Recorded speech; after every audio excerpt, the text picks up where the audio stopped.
በጣም አመሰግናለሁ። እንግዲህ እኔ ትሁት ስለሆንኩ ብዙ አልናገርም። እንኳን ለዚህ ለምስራቹ ቀን ለጌታችን ለመድኃኒታችን ለኢየሱስ ክርስቶስ ትንሣኤ አደረሳችሁ።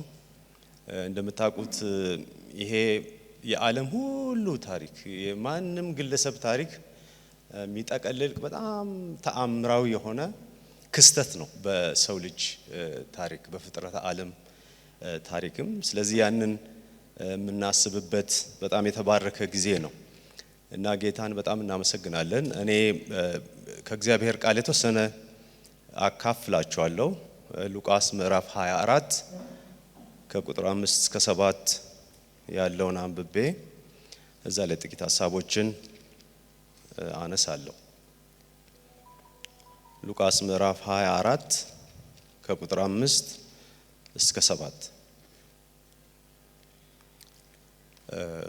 እንደዚህ ይላል። ሕያውን ከሙታን መካከል ስለምን ትፈልጋላችሁ? ተነስቷል እንጂ በዚህ የለም። የሰው ልጅ በኃጢአተኞች እጅ አልፎ ሊሰጥና ሊሰቀል በሶስተኛውም ቀን ሊነሳ ግድ ነው እያለ ገና በገሊላ ሳለ ለእናንተ እንደተናገረ አስቡ እያለ ይናገራል።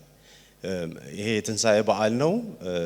መነሳት ጥሩ ነው እና እንዳልኳችሁ ይሄ ሰሞኑን የሚደረገው ከስቅለት ጋራ ከመቀበር ጋራ ከትንሣኤ ጋራ ተያይዞ ያለው ሐሳብ የሰው ሁለንተና ታሪክ ነው እና ብዙ ከፍታና ዝቅታ የተስተናገደበት እግዚአብሔር ራሱ ባለበት መላእክት ባሉበት የሰው ልጆች ባሉበት ፍጥረታት ባሉበት በታሪክ መካከለኛ የተፈጸመ በጣም እጅግ በጣም አስደናቂ ነገር ነው እና በአንድ መልኩ የኔም ታሪክ ነው የእናንተም ታሪክ ነው የመላው ሕዝብ ታሪክ ነው።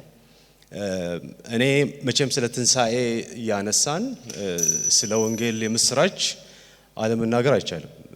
እሱ ስለሆነ ትንሣኤውን ብቻ ለብቻ ማየት ስለማንችል ያው እንደምታወቀው ይሄ የትንሣኤ ጌታችን የኢየሱስ ክርስቶስ ትንሣኤ የተረጋገጠ ጉዳይ ነው። መጽሐፍ ቅዱስ ብቻ ሳይሆን የታሪክ ጸሐፍት ጌታ በምድር ላይ ሆኖ ያገለግል በነበረበት ዘመን በጽሁፋቸው አረጋግጠዋል። ለምሳሌ አሁን አንድ ሰው ቆርኔለስ ታሲተስ የሚባል 56ኛው ዓመተ ምህረት አካባቢ የታወቀ የዓለማችን ጸሐፊ እንግዲህ አሁን በዚህ ዘመን ጸሐፊ ቢባል ማንን ነው የምንጠቅሰው በዓለም? በዚያን ዘመን ከዚያ ዘመንም አልፎ እስከ ዛሬ ድረስ ደራሲ ጸሐፊ የሆነ በጣም የታወቀ ትልቅ አርቲስት በጌታ የማያምን ስለ ጌታ ትንሣኤ ጽፏል። ይሄ በታሪክ መዛግብት ውስጥ የምናገኘው ነገር ነው። ስለ ታሪክ ይጽፋል። ብዙ ጊዜ ታሪክ እንግዲህ ካላዛባ ነው በስተቀር በትክክል ይናገራል። ይሄ ሰው ስለ ፖለቲካም ይጽፋል፣ ስለ ሌሎች ማህበራዊ ጉዳዮች የሚጽፍ የታወቀ ጸሐፊ ነው እና ይሄ ሰው በመጽሐፉ ላይ በተለያዩ ቦታዎች ስለ ኢየሱስ ክርስቶስ ትንሣኤ አይቶ ስለነበረ እንደው ሳያስብ ዝም ብሎ ያየውን ስለሚጽፍ እንግዲህ ያየውን ጽፏል ማለት ነው እና የማያምኑ ሰዎች ምስክርነት ያለበት ነው። መጽሐፍ ቅዱሳችን ከብሉይ ኪዳን እስከ አዲስ ኪዳን ድረስ ይሄን ነው የሚዘግበው እንደምታውቁት ማለት ነው እና የታሪክ ሁሉ መጠቅለያ ስለሆነ ስለዚህ ብዙ ትንሣኤው ላይ ክርክር እንዲው ላለማመን ካላልፈለገ ሰው ካልሆነ በስተቀር ብዙ የለም። መቃብር ባዶ መሆኑ ደግሞ ማህበራዊ ክስተት ነው እና በሶስተኛው ቀን ሲሄዱ መቃብሩ ባዶ ነበረ። ኢየሱስ ክርስቶስ ተነስቷል። የማንም መቃብር ባዶ ሆኖ ተጽፎ እንደዚህ በዚህ ደረጃ ጉዳይ ሆኖ አነጋጋሪ ሆኖ ሰምተን አናቅም። ከትንሣኤ በኋላ ጌታችን ኢየሱስ ክርስቶስ ለብዙዎች ታይቷል እንደምታውቁት ማለት ነው እና እስከ 500 ለሚሆኑ እንግዲህ 500 ማለት የአንድ አገር ሕዝብ ማለት ነው። በዚያን ዘመን ሰው ጥቂት ነው። በዚያን ጊዜ የነበረው እንደምታውቁት 500 ሰው ማለት ሕዝብ ማለት ነው። ብዙ ሕዝብ ማለት ነው። የኢትዮጵያ ሕዝብ ሊሆን ይችላል ምናልባት በዚያን ዘመን ማለት ነው። አገር ሁሉ ነው ያየው ትንሣኤውን፣ የሚያምኑትም የማያምኑትም። ከሁሉ በላይ እጅግ በጣም የሚያስደንቀው በጌታ ሞትና መቀበር ደንግጠው ፈርተው ወደ ነበሩበት የተመለሱ ደቀ መዛሙርት እንደገና ኃይላቸው ታደሰ። ይሄ ከየት መጣ? ኢየሱስ ክርስቶስ ከመነሳቱ የተነሳ ክብር ለእግዚአብሔር ይሁን። ትንሣኤው አቅም ሰጣቸው። ለካ የሰሙት ነገር ውሸት አልነበረም። ለካ ይሄ ጌታ ከሞት የሚነሳ ጌታ ነውና መጽሐፍ ቅዱስ ውስጥ ስታነቡ በታሪክም ደግሞ አንዳንድ ጽሑፎችን ስታነቡ ድፍረታቸው ከየት ወዴት እንደሄደ ስለትን ሞትን የማይፈሩ ምንም ከፊታቸው የማይቆም ነገስታት ፊት የሚቆሙ ለዚህ እንደው በቃ የሆኑትን ያለፉበትን ታሪክ ታውቃላችሁ። እና ይሄ የመጣው ምንድነው? በአይናቸው ጌታ ኢየሱስ ክርስቶስ ፊት ለፊታቸው ተቀብሮ ከሞት ደግሞ መነሳቱን ስላዩ ነው። እስከ ዛሬም እንደምታውቁት ዛሬም ጭምር በዚህ በዓል እሱን ነው የምናስበው። እንዳልኳችሁ እንግዲህ አሁን ይሄን ትንሳኤ ስናነሳ ስለ ወንጌላችን ትንሽ ማሰብ አስፈላጊ ነው የሚሆነው። ያው ብዙ ሰው ስላለ እግዚአብሔር ተደጋጋሚ ድል እየሰጠ ነው። በዓል ያከበርን እንዲሁ አንዳንድ አስቤዛ ገዝተን ደግሞ የዓመቱ አለፈ እንድንል ብቻ ሳይሆን እግዚአብሔር ድል እየሰጠ ለእያንዳንዱ ሰው በምድር ላይ ለሚኖር ሰው አይናችን እያየ ልክ እንደ ትንሳኤው በገሃዱ ዓለም እግዚአብሔር ደግሞ ለብዙዎች ድል እየሰጠ እንደሆነ እናውቃለን። ስለዚህ ሉቃስ 23 ላይ ያሉትን ስለ ሁለቱ ወንጀለኞች ጥቂት ነገር ልነግራችሁ ፈልጋለሁ። በጌታ ቀኝና ግራ ያው የአንድ ሰሞን ክስተቶች ናቸው እንደምታውቁት። እና ሉቃስ 23 ምዕራፍ 2 ላይ ምን ይላል? ይህ ሕዝባችንን ሊያጣምም ለቄሳርም ግብር እንዳይሰጥ ሲከለክል ደግሞ እኔ ክርስቶስ ንጉስ ነኝ ሲል አገኘ ነው ብለው ይከሱት ጀመር ይላል። እና ብዙም ሳይቆይ ቁጥር 24 ላይ ጲላጦስም በወቅቱ የነበረው ንጉስ ወይ ደግሞ በዘመናችን ቋንቋ ፕሬዚደንት ወይ ጠቅላይ ሚኒስትር ወይ ደግሞ ዳኛ ጲላጦስም ልመናቸው እንዲሆንላቸው ፈረደበት ይላል ወዲያው። አሁን በዚህ ዘመን አንድ ጉዳይ ክስ ቀርቦ ተጣርቶ እስከሚወሰን ያለውን ጣጣ ታውቃላችሁ። ፍጥነቱ ልነግራችሁ አልችልም። ቢሮክራሲ የለም፣ ሲስተም አይሰራም የሚባል ነገር የለም። ወዲያው በቃ በሰዓት አንዳንዶች እንዲያውም ሲገምቱ በሰዓታት ልዩነት እዛው አንድ ሰፈር ነው የሚኖሩት። ጌታ የተሰቀለበትና ይሄ ፍርድ የሚሰጡ ኃላፊዎች የሚቀመጡበት እዛው ጎን ለጎን ነው። የሰዓታት ልዩነት ይሄንን የሚያክል እንግዲህ ድሮ ነው ፍርዱ ያለቀው፣ ክሱም ያለቀው ድሮ ነው። የሚገርማችሁ ነገር ሲሰናዱ ነው የነበረው እና ነው የግብር ይውጣ የምልክት ያህል ነው እዚህ ጋር ያደረጉት። እና 32 33 ላይ እንግዲህ አሁን ስላልኳችሁ ሁለት ሰዎች ይናገራል። ምዕራፍ 23 ላይ ሌሎችንም ሁለት ክፉ አድራጊዎች ደግሞ ከእሱ ጋር ገደሉ ዘንድ ወሰዱ፣ አንዱን በቀኝ ሁለተኛውንም በግራ ሰቀሉ። ከተሰቀሉት ከክፉ አድራጊዎች አንዱ አንተስ ክርስቶስ አይደለህምን? ራስህንም እኛንም አድነን ብሎ ሰደበው ይላል። ሁለተኛው ግን መልሶ አንተ እንደዚህ ባለ ፍርድ ሳለ እግዚአብሔርን አትፈራውምን? ስላደረግነውም የሚገባንን እንቀበላለንና በእኛስ እውነተኛ ፍርድ ነው፣ ይህ ግን ምንም ክፋት አላደረገም ብሎ ጓደኛውን ገሰጸው ይላል። እና ኢየሱስንም ጌታ ሆይ በመንግስትህ በመጣህ ጊዜ አስበኝ አለው። ኢየሱስ ክርስቶስም ያለ ምንም ቢሮክራሲ እውነት እልሃለሁ ዛሬውኑ ከኔ ጋር በገነት ትሆናለህ ብሎ ተናገረው ይላል። እንግዲህ መስቀል ላይ ሆነው ነው ይሄንን የሚነጋገሩት ነፍሳቸው ሳትወጣ በፊት። ይሄ ስለ ሰው ልጅ እዛ ጋር ያለው ትወና መስተጋብር ባህሪያት በሙሉ ስለ ሰው ልጅ የሚናገሩ ናቸው። ጥቂት ጠቀስ ላድርግ። እዛ የነበሩ ተዋናዮች ህዝቦች አሉ እንደምታውቁት ሆ ብለው በቃ እንዲወገድላቸው ተባብረው የሚሆነውን ሁሉ አድርገው የከሰሱ ማለት ነው። በፖለቲካ ቋንቋ እነዚህ ሰፊው ህዝብ የሚባሉ ናቸው ማለት ነው። በቃ ህዝቡ ሆ ብሎ ወጣ ወይ ደግሞ ብዙሃን የምንላቸው እነዚህ ምንድናቸው? ከሳሽ ናቸው። ይሄ የኛ ጉዳይ ነው። ይሄ ጉዳዩ ትኩረት እንዲያገኝ በነገስታት ፊት የፖለቲካ ጉዳዩ ነው ያደረጉት። ይሄ የኛ ጉዳይ ነው። ነገስታት ዝም ሊሉ እስከማይችሉ ድረስ ነው ጉዳዩን በጣም በከፍተኛ ደረጃ ያነሱት። እንደምታውቁት ብዙሃን ማለት ብዙ ማለት ትክክል ማለት አይደለም እና ብዙሃን ሊሳሳቱ እንደሚችሉ ይሄ ታሪክ በጣም ያስታውሰናል። እኔ ከወንጌል አንፃር ነው አንዳንድ ነገሮችን ማንሳት ያፈለኩት። ድምጽ ብልጫ መቼም ዲሞክራሲ ነው እንጂ እውነት አይደለም ወይ ደግሞ ፍትህ አይደለም። ብዛት አንዳንድ ጊዜ ከጌታ መንገድ እንደሚለይ ማስጠንቀቂያ ነው። አንዳንድ ሰዎች በዓለማችን ብዙሃን ስለሆኑ ይሄ ጌታን የሚከተሉ ውር የሚሉ ጥቂቶች ስለሆኑ የብዙሃኑ ትክክል ስለሆነ ይሄ ሁሉ እድል እየተሰጠ 2000 ዓመት ምናልባት ምን ያህል እንደሚቀጥል አላውቅም። ምክንያቱም ጌታን ለመቀበል ዝግጁ አይደሉም። ምክንያቱም እነሱ ምንድናቸው? ማጆሪቲ ናቸው። ገበያው ደርቷል እነሱ ጋር ይሄ ውር የሚለው እና ይሄ በጣም የሚገርም ሆ ስለተባለ ህዝብ ብዙ ህዝብ ስለሚያደርግ ስለበዛ ስለቆየ ሲወርድ ሲዋረድ ስለመጣ ስለሰነበተ የብዙዎች ቲፎዞ ስላለው እውነት ነው ማለት እንዳልሆነ ይሄ ክፍል ያሳስበናል። የብዙሃን አስተሳሰብ ምናልባት ከጌታ የከለከላችሁ ካላችሁ እንደው ቆም ብላችሁ እንድታስቡ በእውነት እኔ ላሳስብ ፈልጋለሁ። አንዳንድ ጊዜ ብዛት ምድርን መሙላት ሆ ማለት አጀብ ቲፎዞነት ሰዎች ወደ ጌታ እንዳይመጡ እንዲያውም ከጌታ ጋር የተያያዘ ነገር እንዲያሳድዱ ትውልድ እንዳይከተል ትልቅ ችግር እንደሚፈጥሩ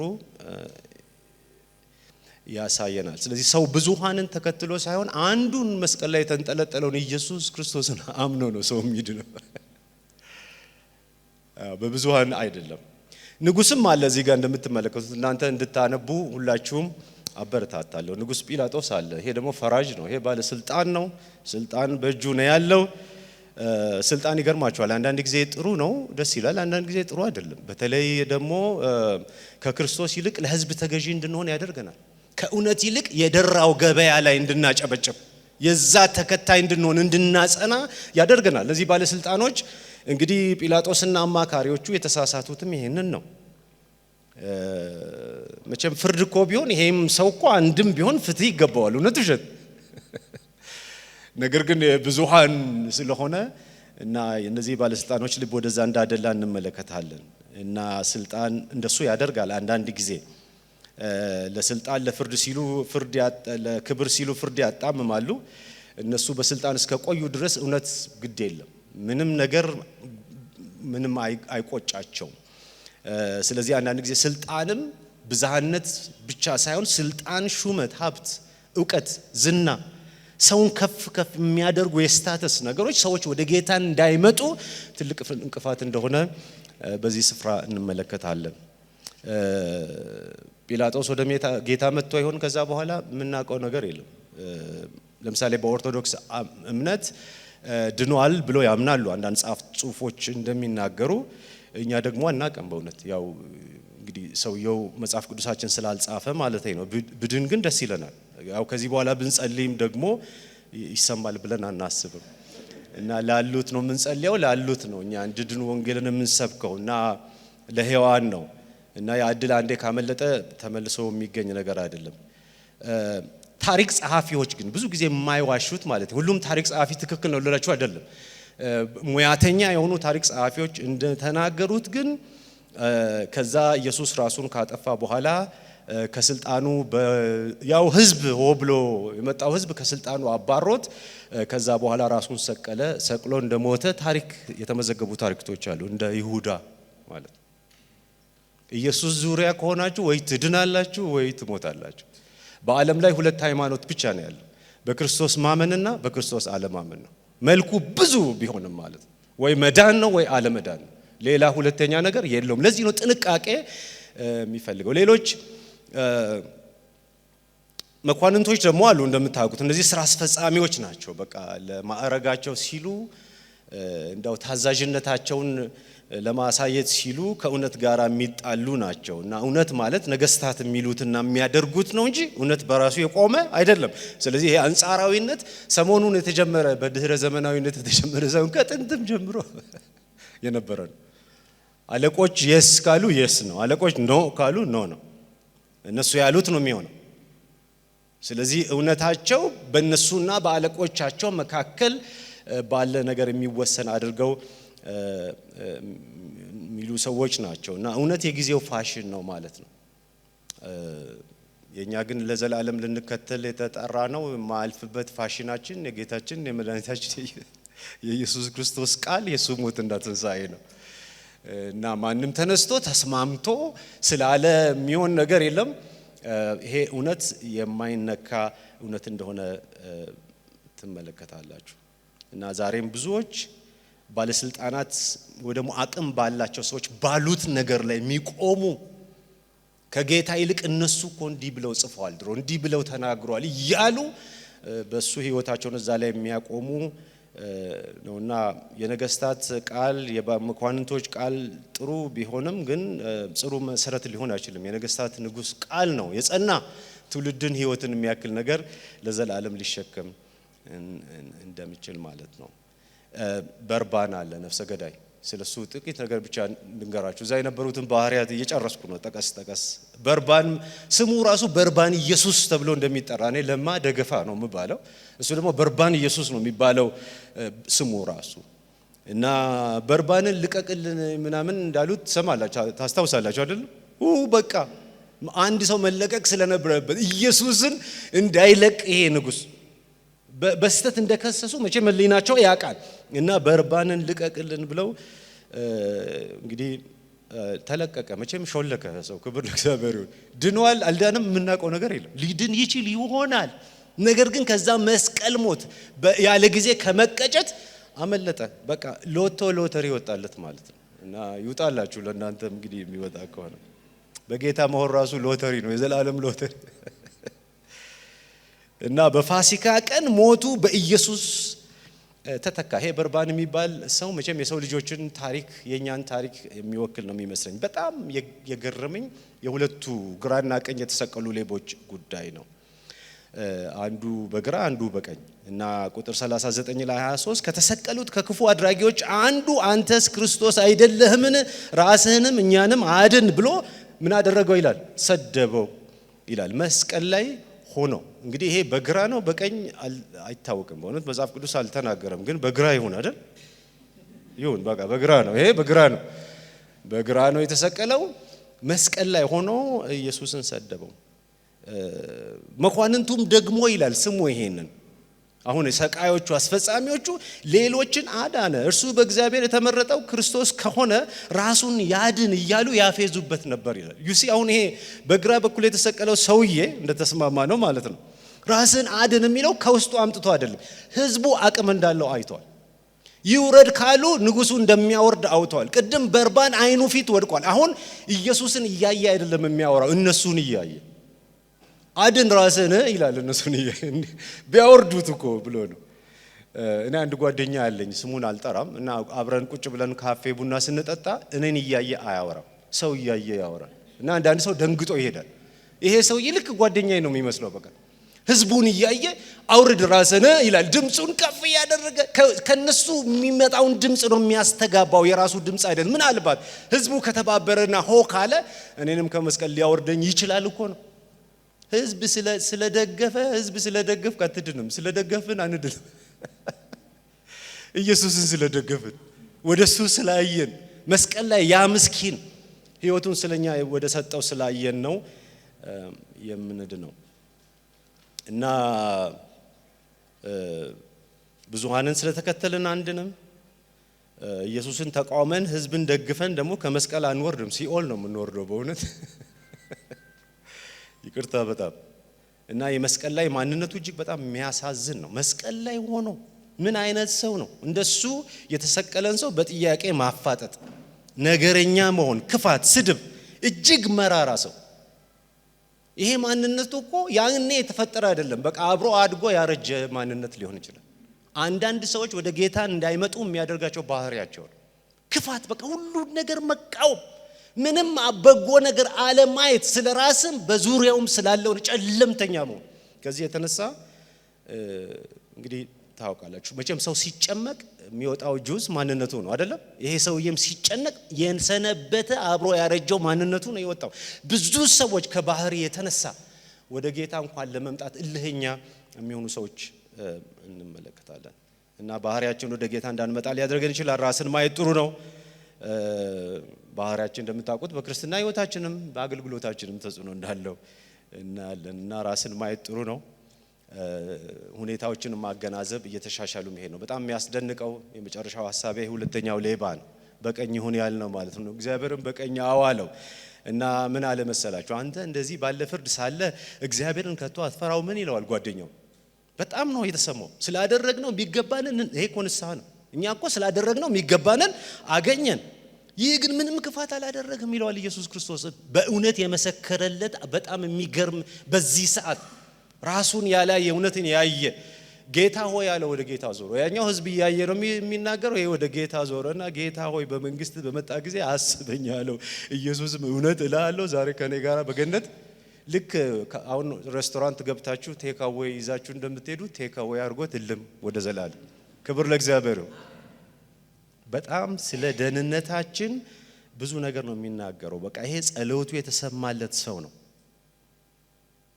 ምክንያቱም እውነት እልሃለሁ ዛሬ ሰምቶት ጌታ በገነት ዛሬ ከኔ ጋር ትሆናለህ አለው። እሱ እንኳን ያለው እኮ በመጣህ ጊዜ አስበኝ ነው እኮ ያለው። ሰምታችኋል አይደል? ወደፊት እንደው አለ አይደል? እንደው በቃ ቅንነቱ ምን ያውቃል ጌታ እንደሚነሳ ይዞት ዘላለም እንደሚሄድ። ጌታ ግን የምን የመጣ ጊዜ ነው? አሁን ነው ቀጥታ ዳይሬክትሊ ላይቭ። በቃ ክብር ለእግዚአብሔር ይሁን። እና ይህ ሰው ተረፈ፣ አመለጠ፣ ዳነ። ኢየሱስ የሞትን በር ዘግቶለት የሕይወትን ደጅ ከፈተለት። እና አንዳንድ ሰዎች ጣረ ሞት ላይ ሆነው ጌታን የሚቀበሉ እንዳሉ ምስክርነት ብዙዎቻችሁ ታውቃላችሁ። እና ምናልባት ጌታ እስካለ ድረስ የሚያስፈራ ጣር ላይ መጨረሻ ላይ የደረሰ ነገር የለም። እና ያላመኑ ሰዎችም ካሉ እንደው በሞትና ሕይወት መካከል ሰከንድ ደቂቃ ሲቀራቸው ቢመሰከርላቸው ኢየሱስ ደርሶ ሊያድናቸው ይወዳል። ስራውም ይሄው ስለሆነ እና በጣም ነው የሚገርመው። እና ለምን ጸሎቱ ተሰማ ብዙ ማለት ማንበብ እንችላለን። እንድታነቡ አበረታታቸዋለሁ። እግዚአብሔር እንዳለ ሊፈራ እንደሚገባ የተገነዘበ ሰው ነው። እንደው ግልጽ መገለጥ ባይኖረውም ስነ መለኮት አስተማሪዎቻችን ጠቅላላ መገለጥ የሚሉት ግን ነበረው። ካነጋገሩ ማየት እንችላለን። እና መስቀል ላይ ሆኖ እግዚኦ ይላል። እንግዲህ አማትቦ ይሁን አላውቅም። እግዚኦ አንተ አይሰማህም አሁን እንዲህ ላለ ሰው ይላል። ነው እውነትን ለሚናገር እንዴት እንደዚህ ትላለህ ብሎ ይናገር ነበረ። የንስሐ ልብ ነበረው። እንደዚያኛው ግትር አልነበረም፣ ደረቅ አልነበረም። እና ምልስ ነበረ። ስላደረግነው የሚገባንን እንቀበላለን ማለቱ። ወደ ኢየሱስ ጸለየ። ኢየሱስም ጌታ ሆይ አስበኝ አለው። እና ገና ሳይድን ስለ ኢየሱስ ክርስቶስ ምናልባት የመሰከረ አንድ ሰው በስነ መለኮት አከራካሪ ሊሆን ይችላል። ሳይድን ስለ ኢየሱስ የመሰከረ የመጀመሪያው ሚሽነሪ ሰው ብዬ ነው ምጠራው። ይሄንን ለጓደኛው መሰከረለት። ስለ ኢየሱስ ክርስቶስ ዞር ብሎ መሰከረለት ማለት ነው። እኛ በምንለው ሳይሆን እኔ መቼም መጨረሻ ላይ መንግስተ ሰማያት ሲደርስ ይሄ ሰው አስቡት ማለት ነው። እንግዲህ እዛ ያለውን አሬንጅመንት ነው ያላቀ። ምናልባት አንድ መልአክ ወይ ብዙ መላእክቶች ይጠብቁት ይሆናል። እና እንኳን ደህና መጣ ሊለው ይችላል። እና ከየት ቤተ ክርስቲያን ነው ይላል። ሰውየው ክሉ የለው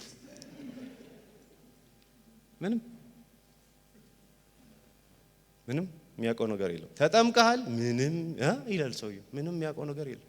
ምንም ቆራቢያ ባልነ ምናምን ምንም በዚህና በዚህ ነው የሚያልፈው። ምንም የሚያውቀው ነገር የለም። የቤት ህብረት ተካፍለ ታውቃለህ? ምንም ነገር እኛ የምንለውን ጠቅላላ ማለት ነው። አሁን እንግዲህ መጽሐፍ ቅዱስ አንብበህ ጨርሰሃል። መጽሐፍ ቅዱስ ምንድን ነው? ምንም የሚያውቀው ነገር የለም። በልሳን ትናገራለህ? ምንም አገልግለህ ታውቃለህ? ምንም በቃ ምንም የማያውቅ በቃ እንደዚህ ድቡልቡል የሆነ ቅን ሰው የስነ መለኮት ትምህርት የማያውቅ ግሪክ የማያውቅ ዕብራይስጥ የማያውቅ ምንም ነገር ብሉይ ኪዳን አዲስ ኪዳን ምንም የማያውቅ ምስኪን ወደ ጌታ የተመለከተ ሰው ቻምፒዮን ሆኖ አንደኛ ሆኖ ከጌታ ቀጥሎ ሁለተኛ ሆኖ መንግስተ ሰማያት ገባ። ክብር ለእግዚአብሔር። ሮሜ 10:10 ላይ ምን ይላል መሰላችሁ? ሰው በልቡ አምኖ ይጸድቃልና በአፉ መስክሮ ይድናል። ይሄንን ነው የሚናገረው ወንጌላችን ማለት ይሄ ነው። ወንጌላችን ብዙ ዕውቀት ብዙ ነገር ማለት አይደለም። ወደ ብዙ ነገር ይዘረዘራል፣ ይመነዘራል። እውነት ነው። በህይወት ዘመን ተዝቆ የማያልቅ ውቅያኖስ ነው፣ ተቀርቶ የማያልቅ ነው። ነገር ግን ድነታችን በጌታ ምሕረትና ጸጋ ላይ እንደተመሰረተ ኤፌሶን 2:8 ላይ ጸጋው በእምነት አድኗቸዋልና ይህም የእግዚአብሔር ስጦታ እንጂ ከናንተ አይደለም፣ ማንም እንዳይመካ ከስራ አይደለም ብሎ ደግሞ አጽንኦት ሰጥቶት ያስተምሩበታል። ዛሬ ብዙ ሰዎች መከራቸው ነው የሚያዩት። ሰርተው ለመዳን እግዚአብሔርን ትንሽ ለማስደነቅ ያሳዝናል። እውነቱን ለመናገር ጎሽ እንኳን እግዚአብሔር ረዳችሁ። ነገር ግን ይሄ ኢየሱስ ስራችሁን የሰራላችሁን በዚህ በትንሳኤ ጊዜ በየዓመቱ የምታከብሩትን ዝናውን የምትሰሙትን ባታከብሩ የምትቃወሙት በሱ በማመን ብቻ ሰው ይድናል። በስራ አይዳን። አንዳንዴ መጽሐፍ ቅዱስ የሚያነቡ ሰዎች ያዕቆብ ላይ እኮ በእምነት ብቻ ሳይሆን በስራ እንዲጸድቁ ይላል ምናምን ያሉ ትንሽ ክርክር አለ። እንደምታውቁት መቼም መዳን በጸጋ ብቻ ነው፣ በእምነት ብቻ በኢየሱስ ክርስቶስ ብቻ ነው። ሰው ማይድነው ኃጢአቱ ስለበዛ ሳይሆን በኢየሱስ ክርስቶስ ባለማመኑ ነው። መጽሐፍ ቅዱስና ክርስትና በጎ ስራን ጽድቅን አይከለክልም። እኛ ጽድቅን በጎ ስራን መስራት እንዲያውም ያስተምረናል። በጎ ስራ መስራት ያለብን ስለ ዳንን እንጂ ለመዳን አይደለም። ልዩነቱ እሱ ነው። ሳይድን የሚለፋ ሰው መቼም በእውነት ያሳዝናል። እኛ ሞክረናል። እንዲሁ ወዛደርነት ነው፣ እንዲሁ ላባደርነት ነው። ጠብ የሚል ነገር የለውም። እና እግዚአብሔር የወደደው መንገድ ይሄ ስለሆነ ስለ ጽድቅ ስራም ብዙ ይናገራል። ጽድቅ መስራት አያድንም እንዳልኳችሁ፣ ጽድቅ መስራት ግን ይገባል። ስለ ፍርድም ይናገራል። ጌታ በዙፋኑ እያለ ስለ ሰው ልጅ ብዙ ድምዳሜ ላይ መድረስ አይገባም። ስለ ራስም ቢሆን ማን አሰበው ይሄንን የተንጠለጠለ ሰውዬ ማለት ነው። ጌታ ግን አዳነው፣ አከበረው። we don't know እግዚአብሔር በሰማይ ያሉትን ዝቅ ታች ያሉትን ከፍ ያደርጋል። ስለ ሰው ልከኛ አመለካከት እንዲኖረን አሳስቦም ያልፋል። አሜን ነው አይደለም? እንዳንል ማለት ምንም የለም። ተረጋግቶ መኖር ነው። ስለ ራሳችንም ቢሆን ከፍ ባልን ጊዜ ብዙ እንዲያው ማለት አያስፈልግም። በወረድን ጊዜም በቃ ራሴን ነው ማለት የለብን። እግዚአብሔር በሚኖርበት በሚሰራበት ዓለም ላይ ተረጋግቶ ልከኛ አስተያየት ይዞ መሄድ ያስፈልጋል። ስለ ባህሪም መራራነት ሰውንም ይጎዳል፣ ራስንም ይጎዳል። ስለዚህ መቼም እግዚአብሔር ፊትን ሳይሆን ልብን ያያል። እንደሱ ማሰብ ያስፈልጋል። ባህሪያችንንም ማየት ነው። መጨረሻ ላይ ስለ ኢየሱስ ደግሞ ጌታችን ኢየሱስ ክርስቶስ ያድናል። ከምንም ነገር በምንም ቅጽበት ያድናል እና እየተጣጣረ እየተሰቀለም ያድናል፣ እየተሰደበም ያድናል። ዛሬም ቢሆን ማለት ነው። እየተቃወምነው አይሰራም እያልነው ያድናል፣ ሁሌም ያድናል እና ዛሬም ያድናል። ይሄ የድሮ ታሪክ ሳይሆን የዛሬ እያንዳንዳችን ታሪክ ነው። ስለዚህ እኔ ሰው ሁሉ ወደ ጌታ እንዲመጣ እንድትድኑ ላበረታታችሁ ፈልጋለሁ። ፋሲካችን ክርስቶስ ነው። ፋሲካ ጾም መፍታት ሳይሆን በጌታ አምኖ ከዘላለም ሞት መፋታት ነው። እውነቴን ነው የምላችሁ፣ እውነት ነው። ጾም የከበረ ነገር ነው። ነገር ግን ጌታን እየጾምን ምንም ነገር ጾም ሊሆን አይችልም እና ፋሲካችን እሱ ነው። እሱን መመገብ ነው። እሱን ወደ ውስጥ ማስገባት ነው። እሱን መማር ነው። እሱን ማጥናት ነው። በሱ ዙሪያ መሆን ነው። ስለዚህ ፋሲካ ከሃይማኖተኝነት በተለይ ባዶ ከሆነ ሃይማኖተኝነት መፈታት ነው። ከኃጢአት ባርነት በወንጌል ነፃ መውጣት ነው። ስለዚህ መጨረሻ ላይ ዛሬም ህዝብ በሙሉ እንዳልኳችሁ ብዙ ሃይማኖት እንዳለ ይነገራል። ይሁን ግን ሁለት ነው ያለው፣ ወይ በግራ ነው ወይ በቀኝ። ምንም መስፈርት ብንከተል በኢየሱስ ክርስቶስ ያመኑት በቀኝ ናቸው። በቃ በኢየሱስ የማያምኑት ምንም አይነት እምነት ቢኖራቸው ባይኖራቸው ያለማመን እምነትም ቢኖራቸው በግራ ናቸው። ስለዚህ በዚህ ድልድይ በኩል ከዚህ አንድ እርምጃ አይገርማችሁ? ብዙ መሰላችሁ? አንድ እርምጃ። ክብር ለእግዚአብሔር ይሁን። የዘላለም ሕይወት ርቀቱ ከኛ አንድ እርምጃ ነው። አያችሁ? የሰውዬ አንድ እርምጃ። ይሄ እርምጃ ደግሞ ኢየሱስ ክርስቶስ ነው፣ የሰው እርምጃ አይደለም። እሱን ድልድይ አድርጎ በሱ ተራምዶ ወደ ጌታ መምጣት ይቻላል እና እግዚአብሔር ተደጋጋሚ የማይወሰድብን እድል በዚህ ዓመት ነው ሰጠ። እያንዳንዱ ሰው ቆሞ ይሄንን እንዲያስብ በማመን ብቻ ራሱን ለዚህ ጌታ በመስጠት ወደ ዘላለም ሕይወት እንዲመጣ ከዛ በኋላ ደግሞ ጥሩ መጽሐፍ ቅዱስ ወደሚያስተምሩ አብያተ ክርስቲያናት በመሄድ እዛ ውስጥ መታነጽ፣ የበለጠ መረዳት፣ መገልገል አልፎም ደግሞ መገልገል አስፈላጊ እንደሆነ ለማለት ነው። ክብር ሁሉ ለእግዚአብሔር ይሁን። ሁላችንንም ለዚህ ለተባረከ ቀን እንኳን አደረሰን።